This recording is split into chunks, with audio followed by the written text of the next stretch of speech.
Hello friends, welcome to polar mathematics. तो last video में हम लोग देखे थे यूक्लिड विभाजन प्रेमिका और यूक्लिड विभाजन एल्गोरिदम। तो इस वीडियो लेक्चर में हम लोग यूक्लिड विभाजन एल्गोरिदम का यूज करके एचसीएफ निकालेंगे 4052 और 12576 का। ठीक है, तो यूक्लिड विभाजन प्रेमिका और यूक्लिड विभाजन एल्गोरिदम दोनों हम लोग पढ़ चुके हैं। अब हम लोग इसका यूज करके सवाल बनाएंगे। तो चलिए, इस दोनों में से बड़ा नंबर कौन सा है? तो 12576 और 4052 जो है ये छोटा है। चलिए ये सवाल बनाना है।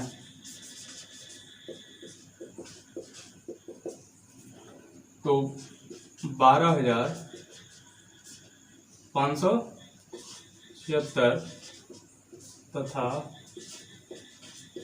4052 में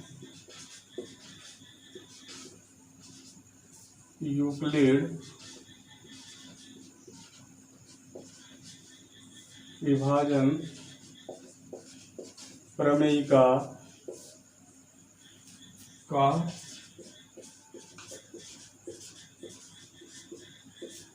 प्रयोग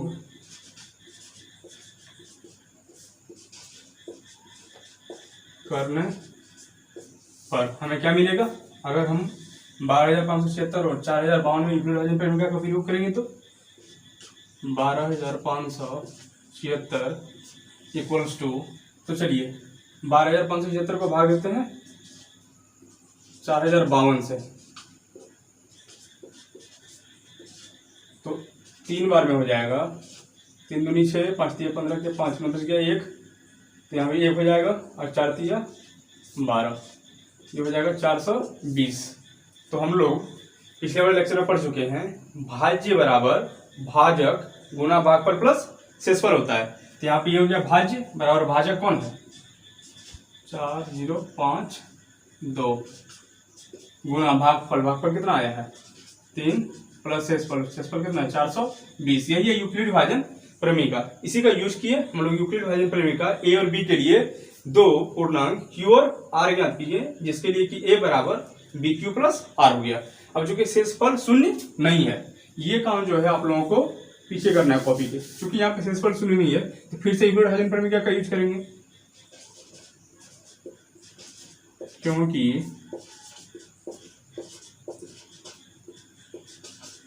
शेषफल शून्य नहीं है।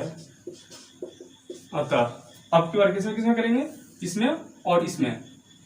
तो 4052 तथा 420 में यूक्लिड विभाजन प्रमेयिका का उपयोग करने पर हम लोग क्या लिख सकते हैं? देखिए, तो हम लोग भाग देके यहाँ पे देख लेंगे, ये 420 और ये हो गया 4052। तो 9 बार में ये हो जाएगा 0, 18 का तो 1, 9 के 36 है 37, तो ये हो गया 2, ये हो गया 7 और ये हो गया 2, 272। तो हम लोग लिख सकते हैं फिर से भाज्य बराबर भाजक गुना भागफल प्लस शेषफल।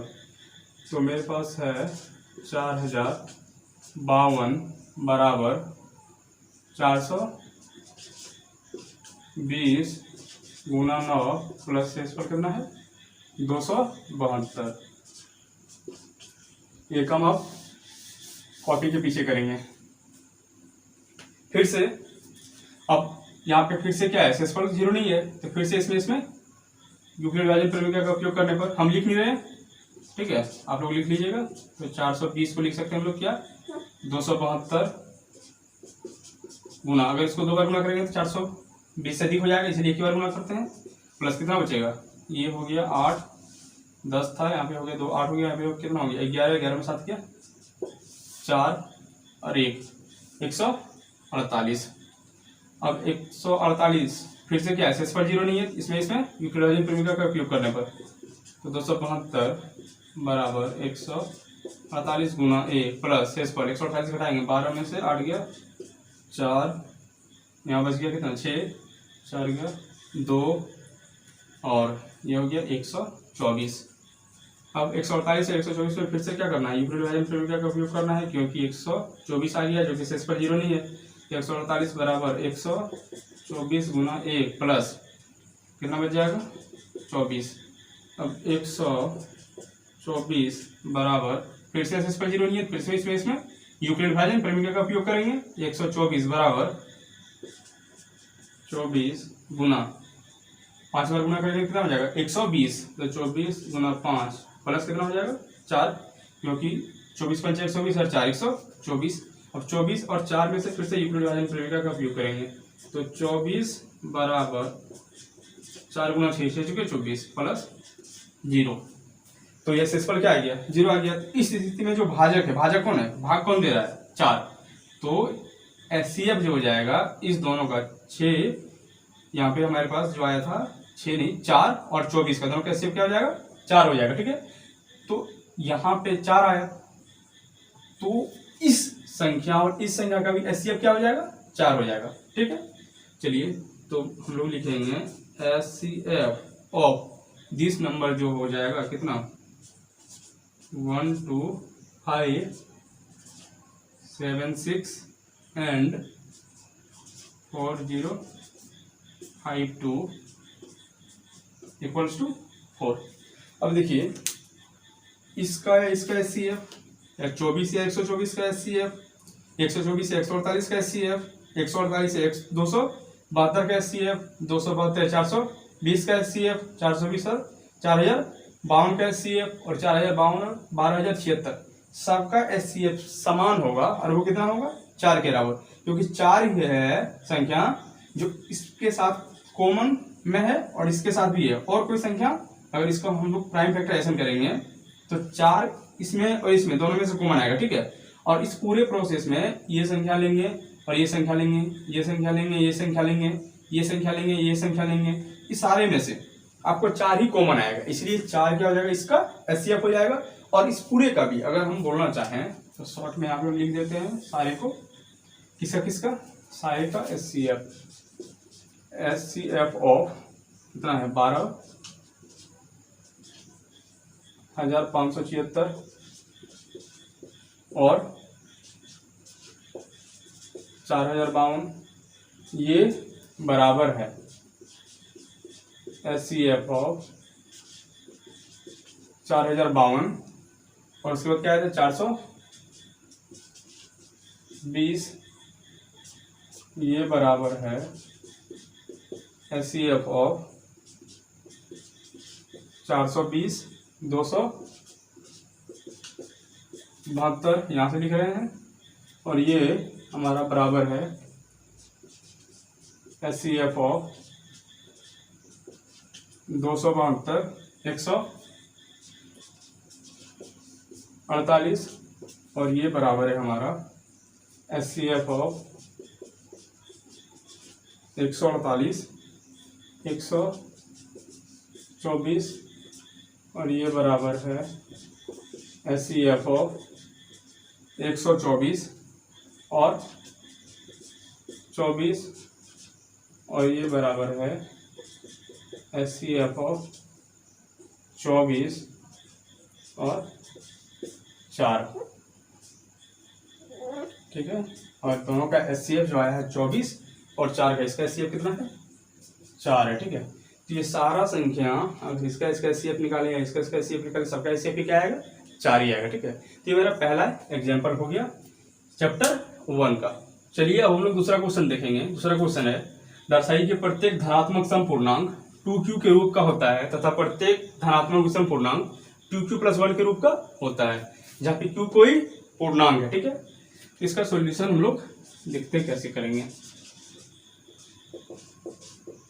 तो इसके सॉल्यूशन के लिए पहले मान लेते हैं, माना a एक धनात्मक पूर्णांक है अब ए को दिखाना है कि अगर हम लोग धनात्मक पूर्णांक लिए हैं, ए को दिखाना है तो ए या तो 2q के रूप का होगा या फिर तो 2q + 1 के रूप का होगा। ठीक है, तो जो यहाँ पे हम लोग के पास पूर्णांक है वो क्या है, ए है। तो हम लोग मान लिए एक धनात्मक पूर्णांक है। हम लोग मानेंगे बी नहीं, तथा बी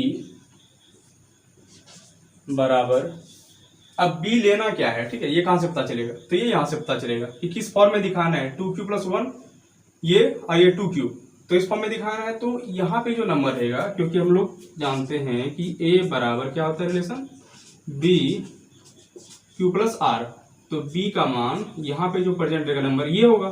तो यहाँ पे क्या है, 2 है, यहाँ भी 2 है, तो ये 2 हो जाएगा b। तो यहाँ पे क्या लेंगे, b बराबर 2 लेकर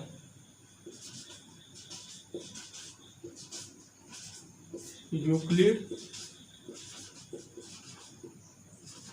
विभाजन प्रमेयिका का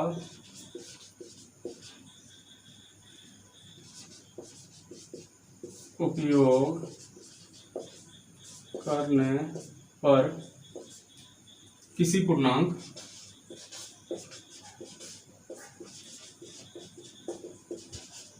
अब ये जो किसी पूर्णांक, ये जो पूर्णांक ले रहे हैं ये क्यों होगा, क्योंकि यहाँ पे किस फॉर्म में दिखाना है, 2q और 2q + 1, तो यहाँ पे क्यों आया है, तो ये किसी पूर्णांक 2 के लिए, चलिए क्या हम लोग मान लिए, माना एक धनात्मक पूर्णांक है, तो b बराबर 2 लेकर यूक्लिड विभाजन प्रमेय का उपयोग करने पर किसी पूर्णांक q के लिए ए किस फॉर्म में आएगा, a = a को भाग देंगे किससे, 2 से, तो 2q + r के रूप का होगा। a बराबर 2q + r के रूप का होगा, जहां पे r का मान जो होता है, हम लोग क्या पढ़े हैं, जहां पे r जो होता है वो always greater than equals to 0 होता है, लेस देन क्या होता है, b।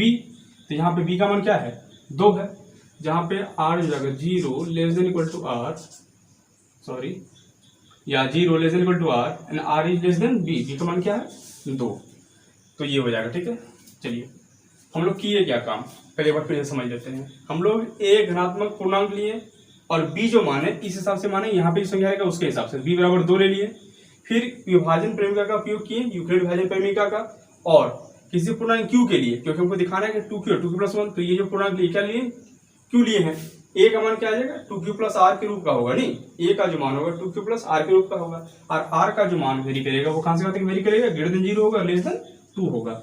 अब देखिए क्या कंडीशन आएगा, जब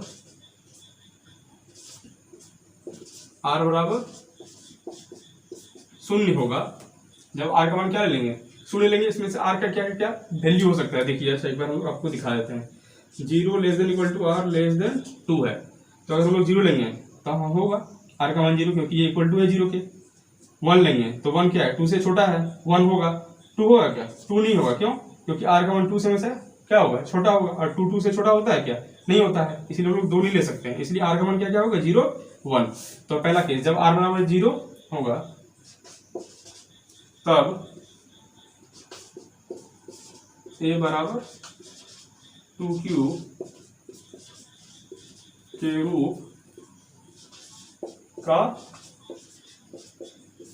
होगा, तथा जब r बराबर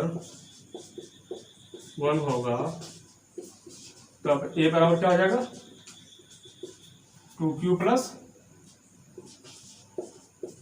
1 के रूप का होगा। ठीक है, जब r बराबर 0 होगा तो a बराबर 2q के रूप का होगा, और जब r का मान क्या हो जाएगा, 1 हो जाएगा, तो a बराबर 2q + 1 के रूप का हो जाएगा।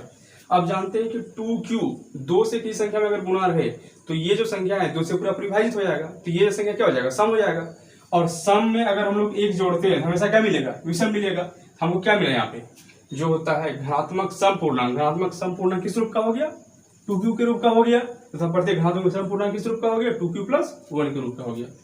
अतः हम लोग लिख सकते हैं अतः ए बराबर 2q एक धनात्मक सम पूर्णांक है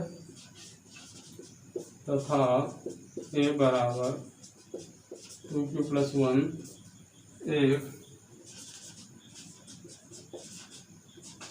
धनात्मक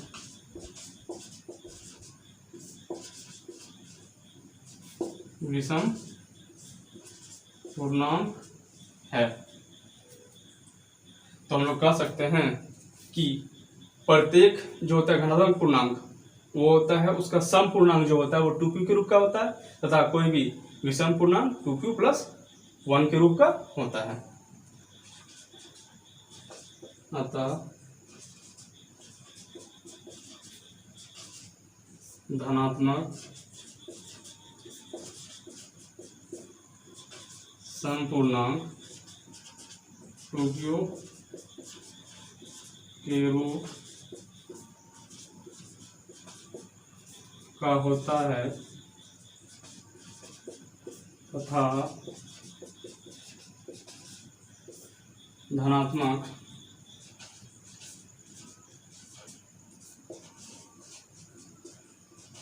विषम पूर्णांक 2q + 1 के रूप का होता है। ठीक है, तो ये हमारा पूरा सॉल्यूशन हो गया क्वेश्चन 2 का। चलिए अब इसी तरह का सिमिलर क्वेश्चन है थर्ड, वो क्वेश्चन देखते हैं। चलिए तो हम लोग अब तीसरा क्वेश्चन देखेंगे।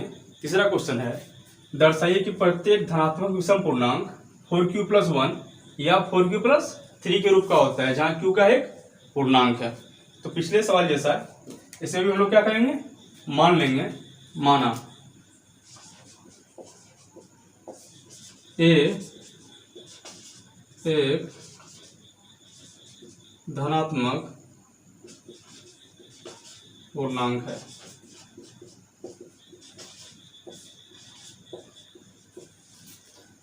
तथा b बराबर, आपको b लेने के लिए सिखाया पिछले सवाल में, तो b क्या लेंगे, देखिए यहाँ पे क्या है 4 है, यहाँ भी क्या है 4 है, तो तथा b बराबर 4 लेकर किसी पूर्णांक q > 0, ये जो हमारे मान q है इसका मान > क्या होगा 0 के लिए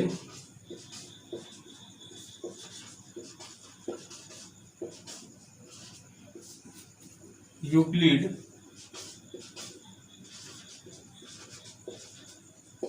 विभाजन प्रमेय का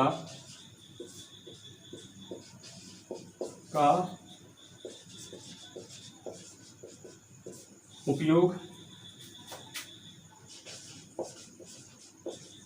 करने पर हमें क्या प्राप्त होगा, a = हम लोग जानते हैं a बराबर क्या होता है bq + r, तो b का मान यहाँ पे क्या है 4 है, तो 4 × q तो लिए q ही है, 4 × q + r, जहाँ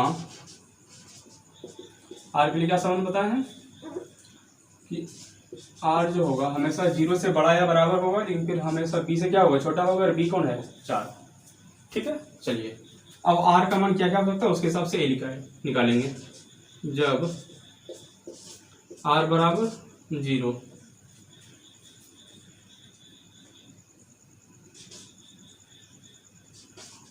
तब a बराबर क्या हो जाएगा, सॉरी, जब r बराबर क्या हो जाएगा 0 तब a बराबर 4q + 0 बराबर कितना हो जाएगा 4q। जब r का मान क्या हो जाएगा 1 तो a का मान क्या हो जाएगा 4q + 1। जब r का मान क्या हो सकता है 2 तो अब ए का मान क्या हो जाएगा 4q प्लस 2, और जब r का मान क्या हो जाएगा 3, तो ए का मान क्या हो जाएगा 4q प्लस 3। तो यहाँ से ए का मान क्या क्या हो सकता है, या तो 4q हो सकता है, या फिर तो 4q प्लस 1 हो सकता है, या फिर तो 4q प्लस 2 हो सकता है, या फिर तो 4q प्लस 3। इसमें से हम लोग देख पा रहे हैं कि 4q और 4q प्लस 2 ये दोनों जो है ये क्या है धनात्मक सम पूर्णांक है।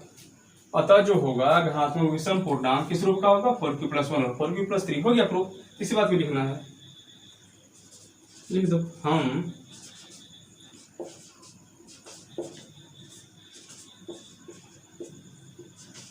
जानते हैं कि 4q तथा 4q प्लस 2 क्यों है ये धनात्मक संपूर्णांक, क्योंकि ये 2 से डिवाइड हो जाएगा, 4 2 से डिवाइड होता है, और जब इसमें दोनों से कॉमन लेंगे क्या 2, तो वो भी 2 से डिवाइड होता है, ठीक है, इसलिए हो जाएगा धनात्मक संपूर्णांक। हम जानते हैं कि 4q तथा 4q प्लस 2 एक धनात्मक समपूर्णांक है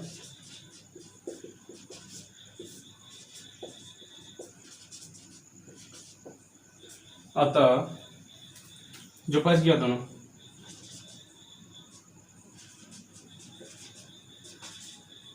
धनात्मक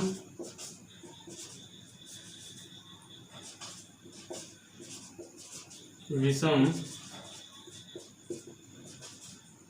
पूर्णांक 4q प्लस 1 या 4q प्लस 3 के रूप का होता है।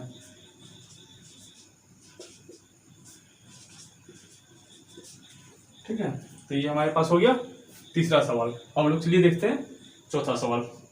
चौथा सवाल है, एक मिठाई विक्रेता के पास 420 काजू की बर्फियां और 130 बादाम की बर्फियां हैं। वह इनकी ऐसी ढेरियां बनाना चाहती है कि प्रत्येक ढेरी में बर्फियों की संख्या समान रहे तथा ये ढेरियां बर्फी की परत में न्यूनतम स्थान घेरे। इस काम के लिए प्रत्येक ढेरी में कितनी बर्फियां रखी जा सकती है। ठीक है, तो काजू की बर्फियां 420 है और बादाम की बर्फियां 130 है।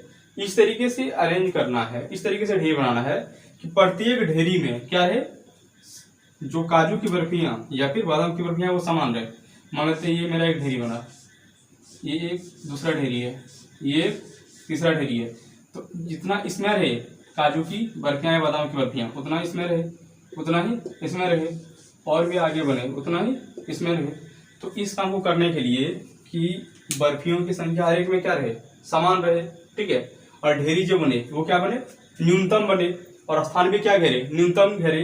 इसके लिए हमें 420 और 130 का एचसीएफ ज्ञात करना होगा। ठीक है, तो चलिए इस सवाल को हम लोग लिख के सॉल्व करते हैं।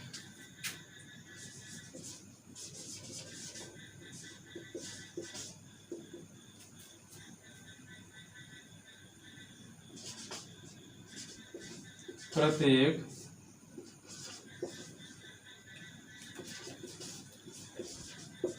ढेरी में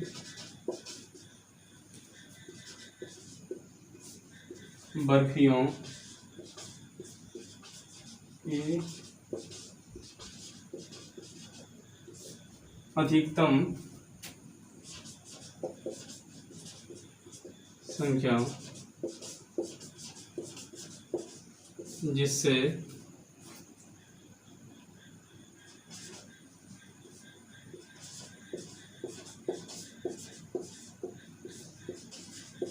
ढेरियों की संख्या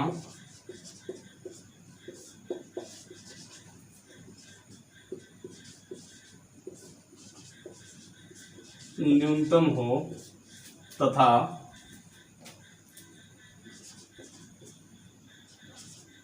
ये ढेरियां परतों में न्यूनतम स्थान घेरे। यह 420 तथा 130 का HCF होगा। ठीक है, तो चलिए हम लोग 420 और 130 का HCF निकालते हैं। तो 420 और 130 का HCF निकालने के लिए हम लोग यूक्लिड विभाजन प्रेमिका का उपयोग करेंगे। तो 420 तथा 130 में यूक्लिड विभाजन प्रमेयिका का उपयोग करने पर क्या हो जाएगा 420। अच्छा, ये जो पूरा प्रोसेस कहलाएगा क्या कहलाता है, यूक्लिड विभाजन एल्गोरिदम। लेकिन फिर इसके लिए एक स्टेप लिखते हैं, वो क्या कहलाता है, यूक्लिड विभाजन प्रमेयिका।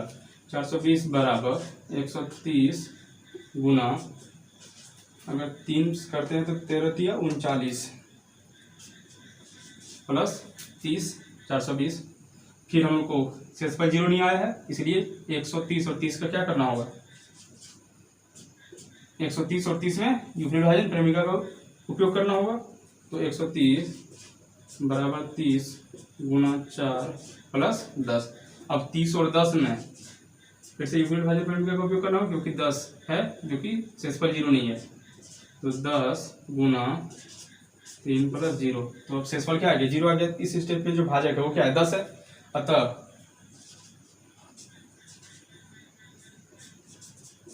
HCF ऑफ 420 और 130 क्या आ जाएगा, 10। तो प्रत्येक ढेरी में आपको 10-10 मिठाई रखना होगा, जिससे कि ढेरियों की संख्या क्या हो, न्यूनतम हो। प्रत्येक ढेरी में जो हो वो अधिकतम 10 बर्फी रख सकते हैं और ये न्यूनतम स्थान भी घेरे। ये हमारा 4वां उदाहरण हो गया। अब नेक्स्ट वीडियो लेक्चर में हम लोग इसका एक्सरसाइज देखेंगे। Thank you for watching.